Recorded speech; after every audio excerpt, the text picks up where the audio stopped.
Abiso po sa mga motorista, simula po ngayong gabi, may pansamantalang pagsasara ng ilang bahagi ng North EDSA sa Quezon City dahil po sa pagdurugtong ng mga riles ng MRT-7. At nakatutukla si Jamie Santos. Jamie? Pia, pinapayuhan ng mga otoridad ang publiko na magplano ng kanilang mga biyahe, sundin ng traffic advisories at maglaan ng dagdag na oras dahil nga yan sa pagsasara ng ilang kalsada dito sa North EDSA para sa construction ng MRT-7.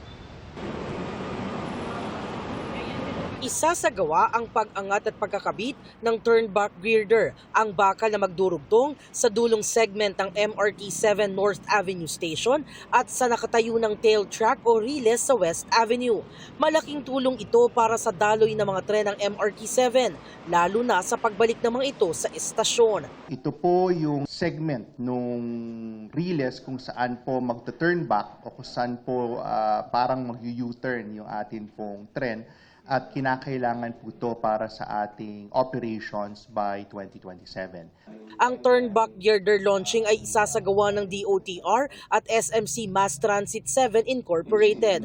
Napakalaki po at napakabigat ng mga steel girder po. Kinakailangan pong siguraduhin natin na ligtas po ang ating mga commuters habang itinatayo po natin itong mga gawa. Apektado nito ang EDSA North Avenue, EDSA West Avenue at North EDSA mula Landmark Trinoma hanggang sa tinatayo pa ring Unified Grand Central Station. Sa EDSA northbound o patungong Balintawak, 2 lane ang isasara, 24 oras mula February 1 hanggang May 8. Sa piling gabi naman mula February 1 hanggang May 19, isasara sa pagitan ng 10 p.m. at 4 a.m. ang North EDSA mula Landmark Trinoma hanggang Unified Grand Central Station.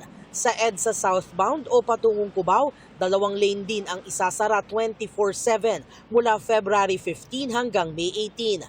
May full nighttime closure din sa piling gabi mula 10 p.m. hanggang 4 a.m.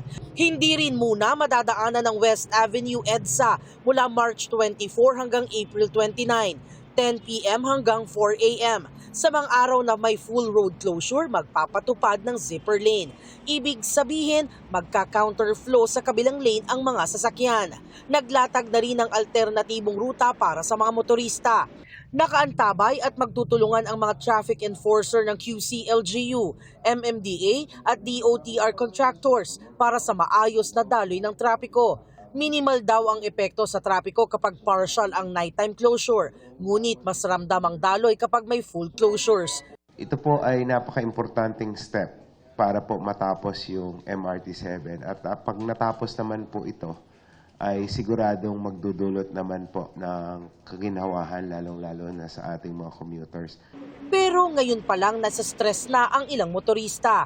Ang ilan kasi sa nakausap namin sa mall ang terminal ng mga jeep kung isasara raw ang North Avenue saan sila dadaan.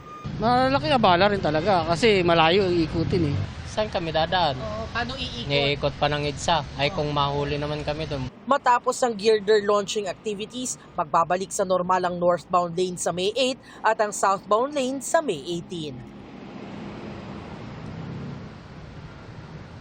Pia, pagdating naman sa MRT-7 ayon sa DOTR, plano nila o target nila na sa second quarter ng 2027 maging operational na ang 12 estasyon mula sa Sacred Heart sa Caloocan hanggang dito sa North Avenue sa Quezon City. At yan ang latest mula rito. Balik sa iyo, Pia. Maraming salamat, Jamie Santos.